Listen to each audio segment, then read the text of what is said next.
All right, let's start with section 3 of chapter 3. Here's the focus question.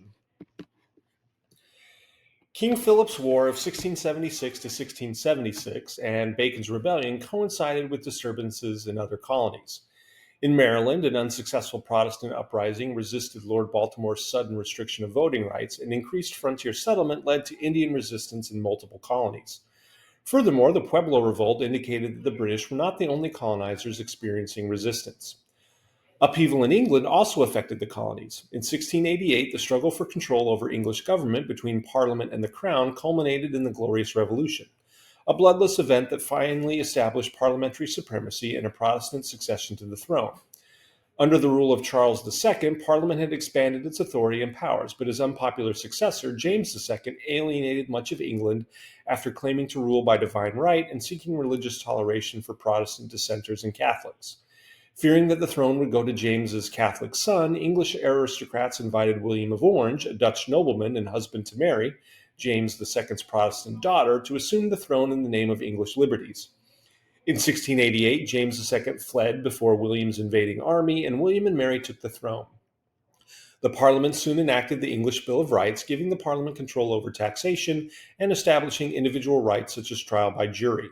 This peaceful coup assured the perpetuation of England's balanced constitutional monarchy, allowing English subjects at home and in the colonies to celebrate English Protestantism and rights and liberties. The Glorious Revolution exposed fault lines in colonial society and offered elites the opportunity to recapture their challenged authority.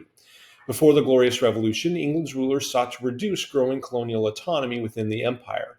In 1675, England established the Lords of Trade to oversee colonial affairs.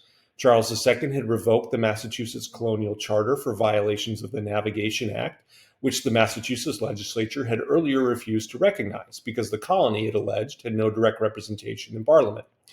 And by 1688, James II had combined the colonies of Connecticut, Plymouth, Massachusetts, New Hampshire, Rhode Island, and East and West Jersey, Pennsylvania, into a single super colony, the Dominion of New England, ruled by New York's former governor, Sir Edmund Andros, who was unaccountable to any legislature.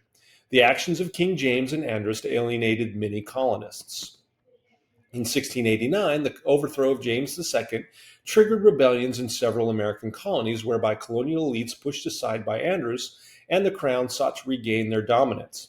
The Boston militia jailed Andros and the colonial government was reestablished. In addition, a rebel militia in New York, under the control of Captain Jacob Leisler, established a committee of safety to take control of New York.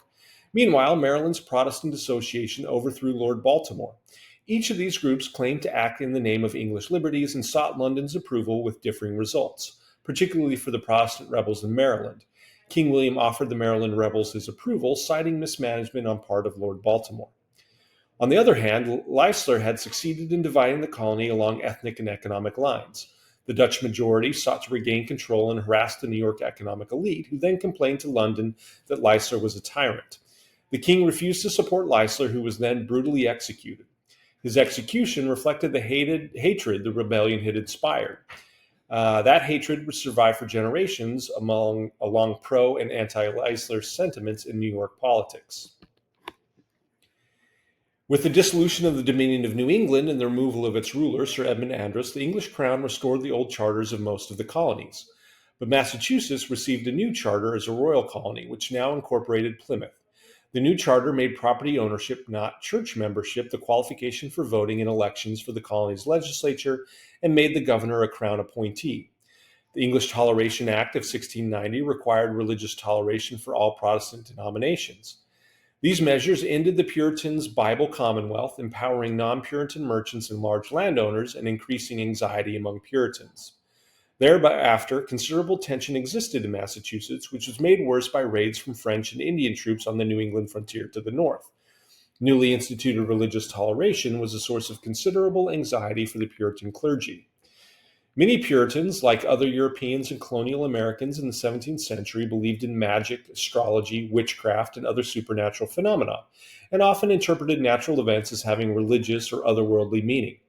In Europe and the colonies, witchcraft was punishable by hanging, and occasionally individuals convicted of witchcraft had been hanged in New England. Most people accused of witchcraft were women beyond childbearing age who were outspoken, economically independent, estranged from their husbands, or otherwise seen as violating gender norms. A witch's powers were held to challenge God's will and the stature of men as family heads and rulers of society.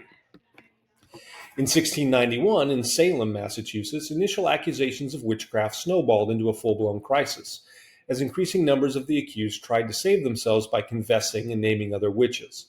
The frenzy of accusations led to legal charges against nearly 150 people, most of them women. Due to the Salem witch trials, 19 men and women were hanged.